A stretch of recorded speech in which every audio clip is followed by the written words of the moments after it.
빛을 동행해 주시네. 온전히 주께 내 삶 드리네.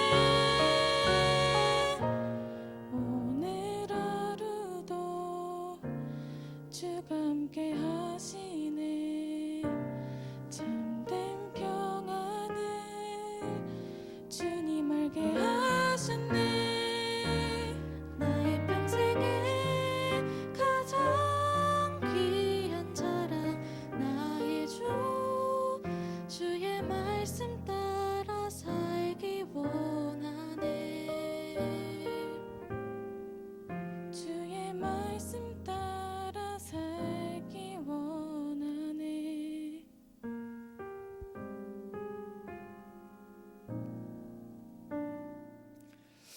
증감 있는 이 가을 깊어가는 이 주일 아침에 주님 앞에 모인 우리 모두에게 큰 은혜를 베풀어 주시는 기쁨의 주일이 되기를 바랍니다. 우리 예수님의 주옥 같은 말씀을 누가복음 14장에서부터 시작하여 오늘 우리가 본문으로 삼은 18장에 이르기까지 세세하게 기록하고 있습니다.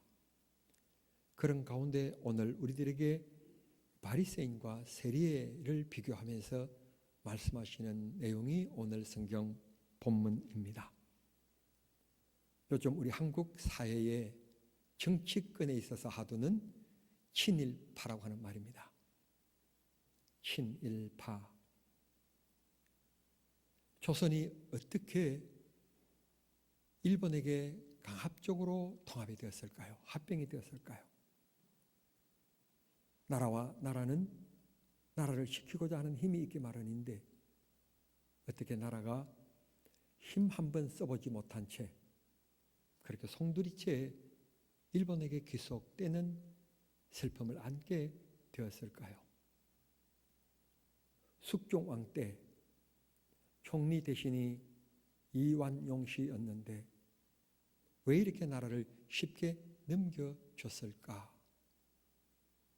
여러분들이야 역사를 잘 아시니까 설명할 필요가 없겠지만 칼 한 번 써보지 못한 채 나라를 송두리째 바치게 된 계기는 기득권, 다시 말씀드리면 권력자들의 권력을 그대로 보호해주는 그런 압력이 있었기 때문에 나라가 쉽게 넘어가 버리게 된 것입니다.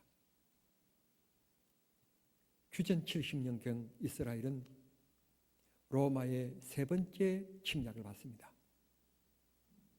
로마 장군 티토가 군인들을 이끌고 와서 예루살렘을 포위합니다. 예루살렘 성을 포위합니다.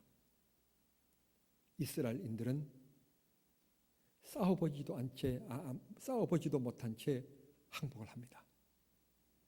이유는 자치권을 인정하겠다. 이스라엘의 지도층들, 권력자들을 인정해 주겠다고 하는 내용이었습니다. 그렇게 이스라엘은 맥없이 로마에 귀속되고 말았습니다. 여전히 로마 군인들이 치안을 위하여 파견되었을 뿐 국가를 운영하는 행태는 유대인들이 나라를 운영하고 있었습니다. 대제사장을 비롯한 장로, 서기관, 율법사들, 이분들이 자기들의 기득권을 지켜가기 위해서 단체 모임을 만들었는데 그게 바로 다름 아닌 사두개파입니다. 바리새파인들입니다. 개개인을 얘기할 때 바리새인 그렇게 얘기하는 것이고 그들의 무리 단체를 얘기할 때는 바리새파라고 얘기를 합니다.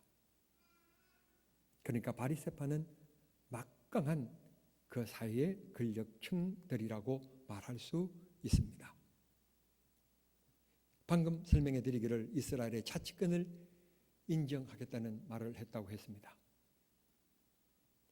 이스라엘을 점령한 로마는 이스라엘에게 재산을 빼앗아 가는데 자기 나라의 사람들, 즉 유대인들을 세리로 임명하여서 세리라 하면 오늘날 국세청과 같은데 그들을 앞세워서 세금을 가하게 징수하여 갔습니다.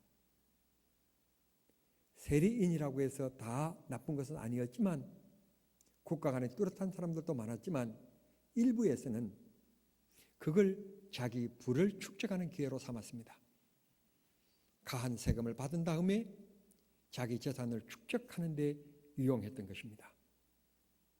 그래서 서민들은 이 세리들 앞에서는 아부하고 아첨하며 고개를 숙였고 뒤돌아서서는 이 매국노라고 이 나쁜 놈들이라고 손가락질하며 침을 뱉는 대상이 세리들이었던 것입니다. 이런 공교로운 권력층인 바리새인 한 사람과 많은 사람들에게 손가락질을 받고 있는 이 세리가 기도 시간을 맞이하여서 함께 성전에 올라가 기도하게 되었다고 말씀합니다. 오늘 이 사회를 지탱하는 우리 모두에게도 하나님께서 경고하시는 바가 있다고 생각합니다. 우리는 우리 자신들만 생각하고 우리 자신들의 이득과 우리 자신들의 편안함만 추구하면 안 되는 것입니다.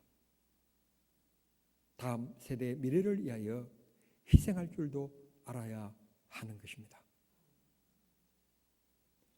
오늘 성경 본문에 보면 바리새인이라고 했는데 바리새인이라고 하는 말의 뜻은 분리하다라고 하는 뜻입니다. 분리라는 말은 나는 당신들과 다르다는 뜻입니다. 특권의식, 선민의식, 그러면서 율법을 절대적인 사회법으로 믿었던 유대 사회에서는 항상 이들이 지도층이었습니다. 그런데 성경은 이렇게 얘기합니다. 공교롭게도 함께 성전에 들어가 기도하게 되었는데 예수님께서 바리새인들을 무섭게 책망합니다. 당시 사회에는 권력층이었던 이들을 질책한 사람이 없었습니다. 아니, 질책했다가는 바로 매도를 당했던 것입니다. 항상 우대를 받았습니다. 그런데 예수님께서 이 바리새인들을 책망하십니다.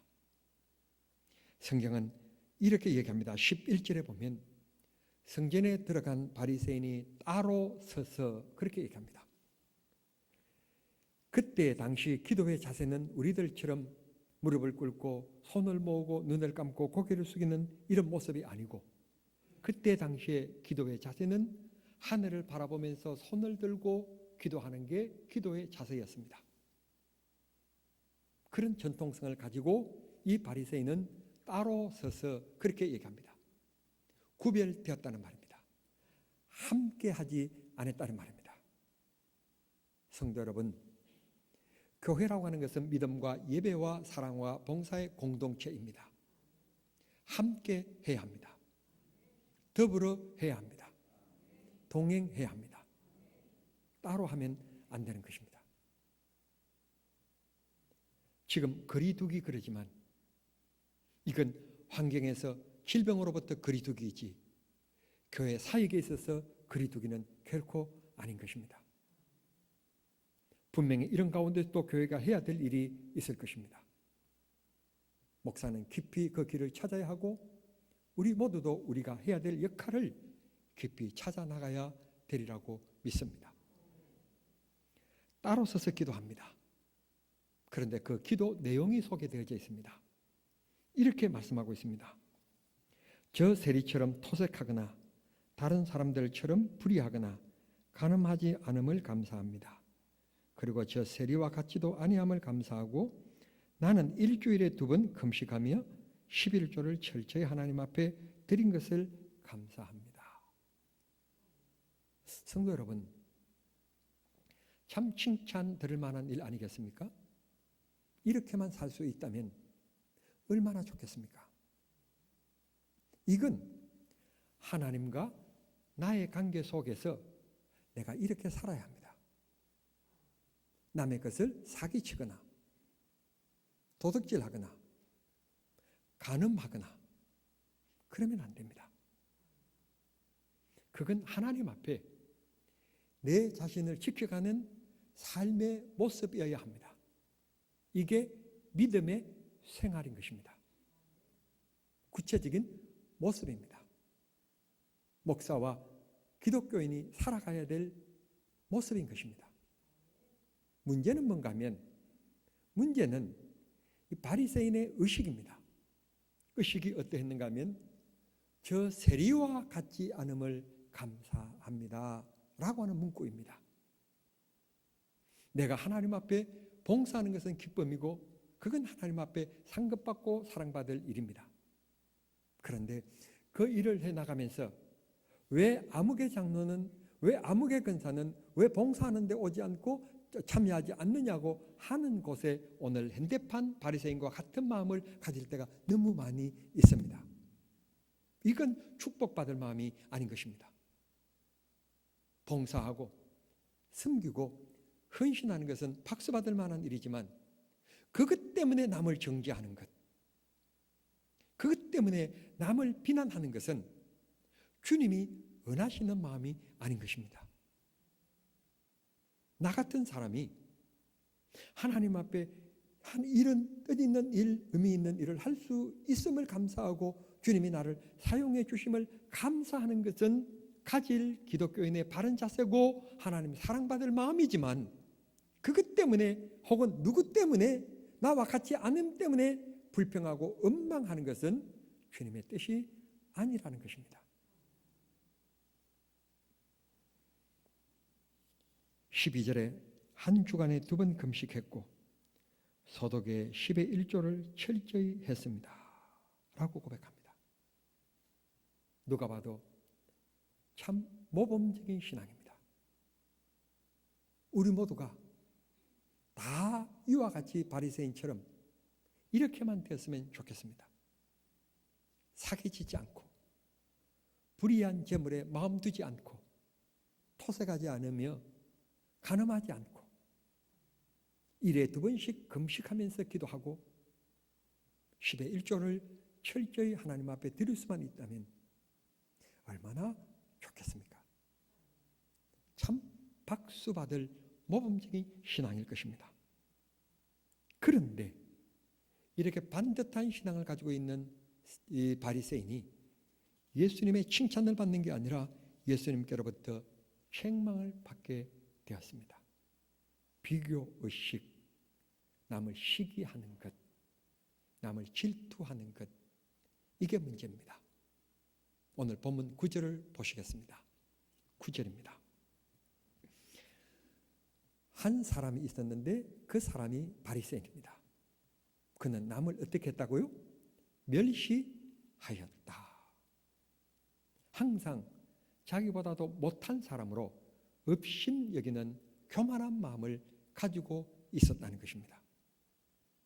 말씀의 결론적인 14절을 보면 낮추는 자는 하나님이 높여주시지만 스스로 자기를 높이는 사람은 추하게 될 것이라고 말씀합니다.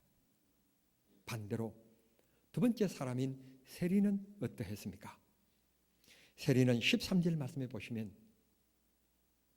바리새인은 따로 서서 얘기하고 있는데 여기 13절에 이 세리에 대해서도 역시 거리에 대한 얘기를 합니다. 멀리 서서라고 얘기합니다.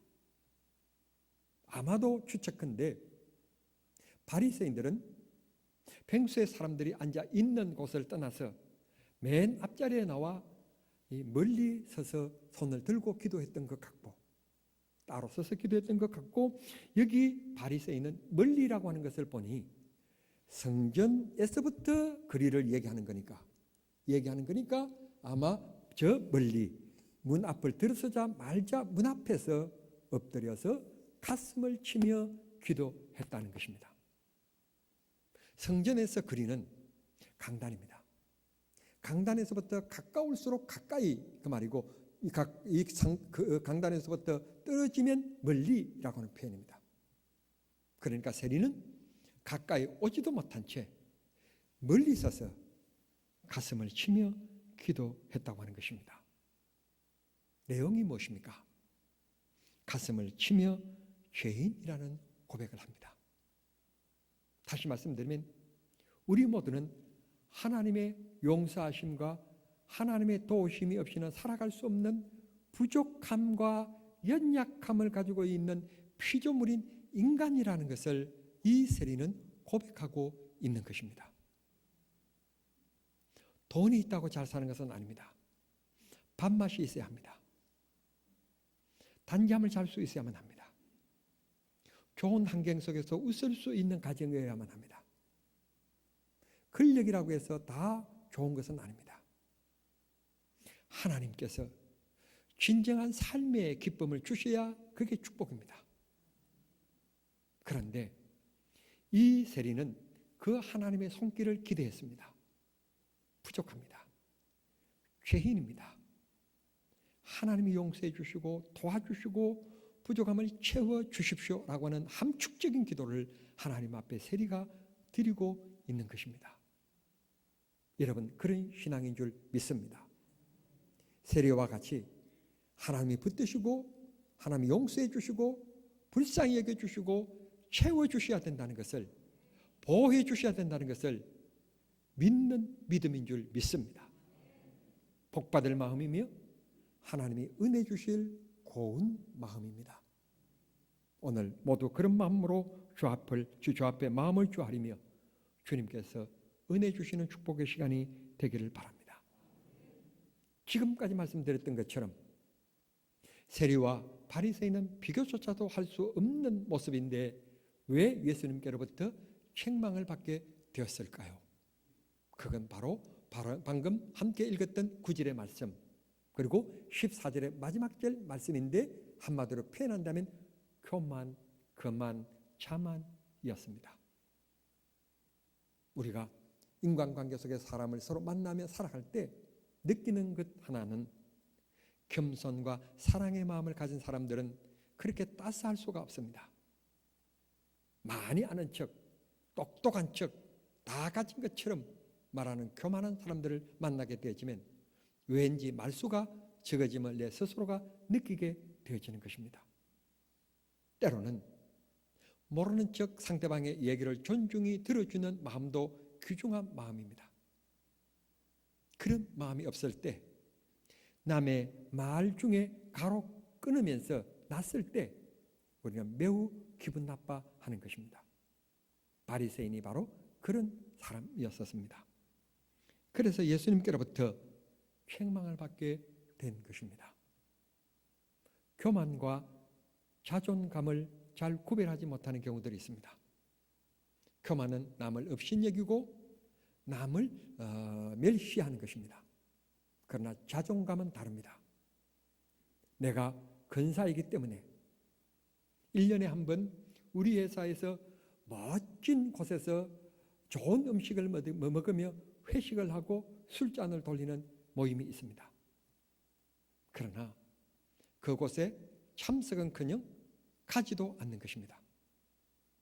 그러면 사람들이 수군댑니다. 참 저 사람은 별나게 예수 믿는다고.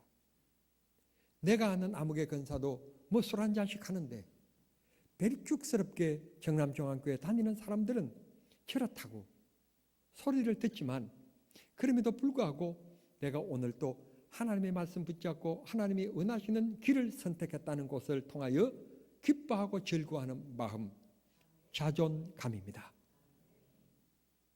교만은 커지면 안 되지만 선함과 믿음에 있어서 이런 자존감은 크면 클수록 좋은 것입니다.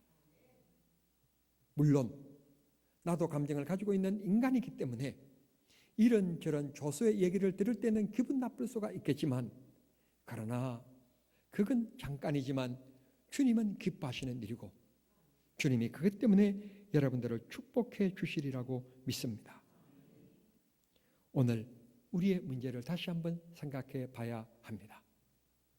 나보다도 못한 사람들, 못 배운 사람들, 못 사는 사람들, 그런 사람들을 혹시 멸시하거나 업신여기며 살아가고 있지는 않는지.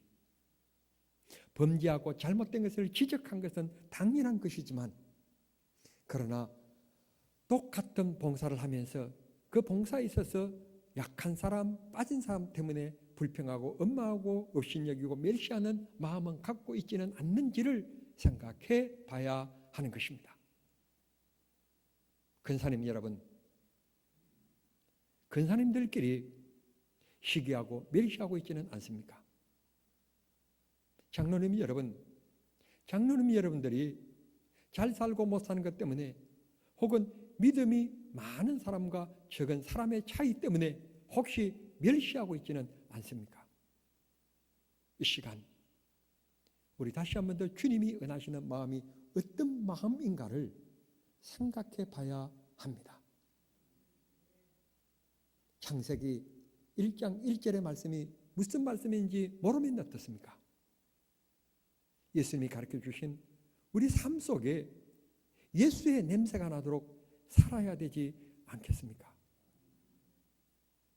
예수의 품성이 있도록, 예수의 색깔이 있도록 그렇게 사는 사람들을 가르쳐서 그리스도인이라고 얘기하는 것입니다.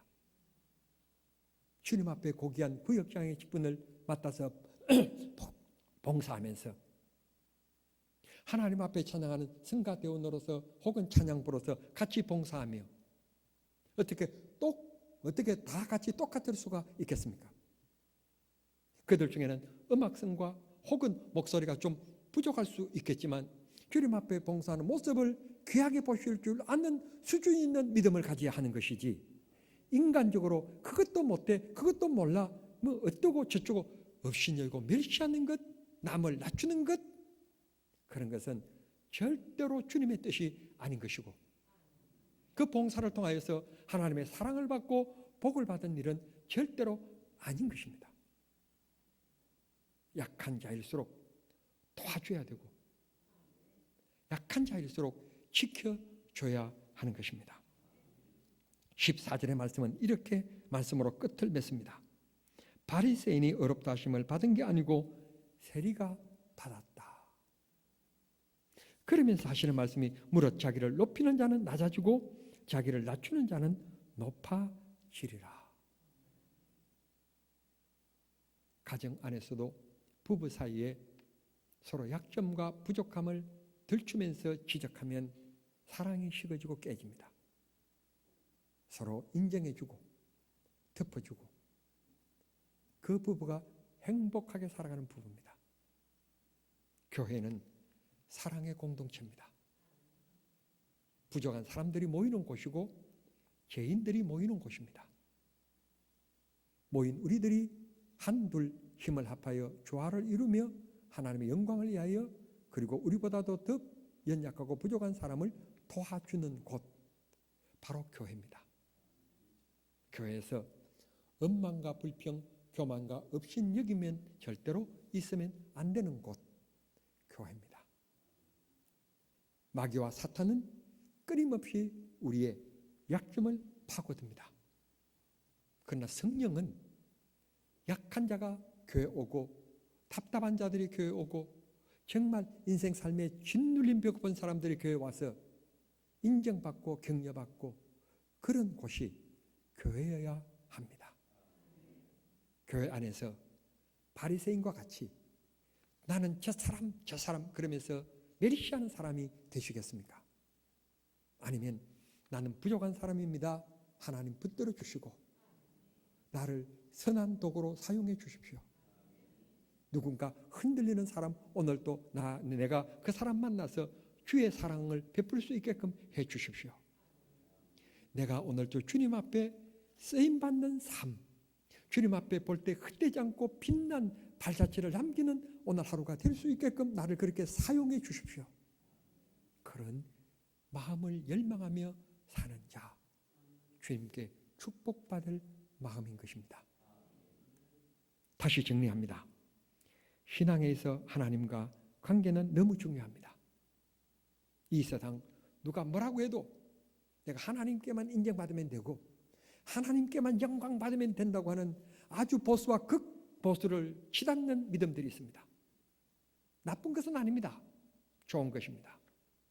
그런데 이분들의 약점이 하나 있습니다. 그건 다른 사람들을 멸시하고 무시한다고 하는 점입니다. 신앙생활에 있어서 진보적인 분들이 있습니다.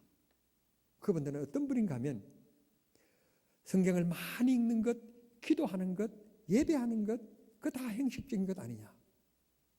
그것보다도 더 중요한 것은 주님 말씀하신 대로 세상의 빛과 소금이 되는 것 아니냐 라고 주장하는 분들이 있습니다. 이걸 어떤 분은 우스개입니다. 우스개, 진리는 아닙니다. 우스개로 기독교를 이렇게 설명하고 있습니다. 예수님께서 십자가에 못 박혀 죽으셨는데 십자가를 잘 보면 위에서 아래로 그건 하나님과 나의 대인관계, 대신 관계, 하나님과 나의 관계를 얘기하는 것이고 가로로 또 꺼져 있는데 이건 바로 대인관계, 너와 나의 관계를, 그러니까 이 모두가 함께 조화를 이루는 게 십자가다. 어느 하나를 등한히 해도 안 되는 것이고 그것만 주장해도 안 된다고 하는 것을 설명해 주는데 이건 기독교 진리는 아니지만 그러나 참 지혜롭게 설명을 잘했다는 공감은 갖게 되는 말씀입니다. 그렇습니다. 우리는 가끔 가다가 지나치게 하나님께 전적으로 그냥 매몰되는 경우들이 있습니다. 또 그런가 하면 어떨 때는 환경과 사회, 자꾸 사회 논리적인 것으로 우리는 자꾸 진보적으로 하나님 없이도 되는 것처럼 무교회주의자처럼 자꾸 나가고자 하는 분들도 있습니다. 그러나 둘 다 우리는 버릴 수가 없습니다. 수능시험이 곧 다가옵니다. 우리 학생들에게 세계 통용어인 영어 공부 쉽지 않습니다. 남의 나라의 언어이기 때문에 그렇습니다. 그러나 이제는 영어를 안 하고는 살아갈 수 없는 지구촌에 살아가고 있습니다. 그렇다고 해서 영어만 열심히 공부하여 100점 맞는다고 해서 되는 것은 아닙니다. 이 영어도 중요하지만 수학, 영어 못지않게 수학이 중요합니다. 실제적으로 우리 삶 속에서 언어도 너무 중요하지만 우리는 사회를 살아가는데 정말 없어서는 아니 될 것은 수학입니다. 모든 것이 수학으로 이루어져 있지 않습니까? 계산이 없는 것이 없습니다. 물건 하나를 사도 이런 전구를 하나 사도 15와트, 45와트 다 수학입니다. 물건 하나를 사도 길고 짧고 다 센티미터 다 여러분 다 수학입니다. 어느 하나 우리가 소홀할 수 없는 것처럼 하나님과 나의 관계는 말할 것도 없거니와 이웃관계 사이에서 너무 중요하다고 하는 겁니다. 정말 우리 모두 사회 속에서 예수 믿는 사람답게 향기롭게 멋있게 고상하게 이웃들에게 감동을 주며 살아가는 그런 믿음의 생활하는 우리 정남중앙의 모든 성도들이 되실 수 있게 되기를 우리 주님 이름으로 축원합니다. 이 시대 예수님께로부터 칭찬받는 바리새인처럼 잘 살면서도 마음속에 시기와 질투가 있어서 책망받는 게 아니라 그런 마음만 없다면 바리새인은 정말 예수님께 칭찬받았을 것입니다. 다시 한 번 더 우리 모두 교회 안에서 앞장서 일하고 있는 우리 자신들, 목사로부터 우리 자신들이 하나님 앞에 감사의 마음으로 봉사하고 있는지, 시기하고 질투하는 마음은 없는지 다시 한 번 더 생각해 보고 깊어가는 가을 알곡을 거두어드리고 죽종이를 버리는 것처럼 이 예배를 통하여서 귀한 것은 거두어드리고 버려야 될 것은 가감하게 버리는 주일 아침이 되면 주님께서 영광 받으시고 축복해 주시리라고 믿습니다. 그런 귀한 믿음들이 다 되어 주의 사랑받는 그런 행복한 믿음의 생활이 될 수 있기를 우리 주님 이름으로 축원합니다. 기도하겠습니다. 사랑하신 하나님 우리 아버지 감사합니다. 한 교회 안에 있는 바리새인과 세리를 만났습니다. 우리도 정남중앙교회라고 하는 한 교회 안에 있습니다. 혹이라도 우리가 같이 일하면서 부족한 것, 모자라는 것, 약점, 허물 덮어주고 이끌어주고 채워주려고 하지 않고 혹시 비난하거나 시기하거나 질투하고 있지는 않는지 내 마음속에 못된 잡초를 제거해 주시옵소서. 하나님 아버지, 고개 숙인 사랑하는 성도님들 한 분 한 분 축복하시고 은혜 주시기를 기도합니다. 하나님을 기쁘시게 하는 그런 귀한 믿음의 발자취가 다 되게 해 주시옵소서. 이 못된 코로나 바이러스가 우리 정남중앙교회 성도들 가까이 절대 근접하지 못하게 하시고 하나님께서 온 성도들 지켜 보호해 주시옵소서. 예수님의 이름으로 기도하옵나이다. 아멘.